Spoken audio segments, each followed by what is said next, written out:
சுவாமியே சரணமையப்பா. அகிலாண்ட கோடி பிரம்மாண்ட நாயகனே சரணமையப்பா.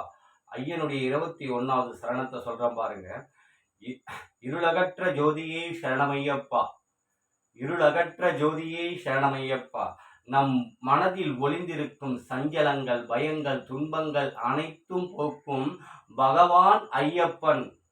அவனை வணங்குபவர்க்கு மனதில் எந்தவித சஞ்சலமும் இல்லாமல் தூய மனதோடு வாழ வைத்து கொண்டிருப்பவன் ஐயப்பன். அவனை நம்பினால் நீ எந்த துன்பத்துக்கு ஆளாக மாட்ட. கஷ்டங்களை கொடுப்பான், படிப்படியா முன்னேற்றி மேல நிறுத்தி வைப்பான்.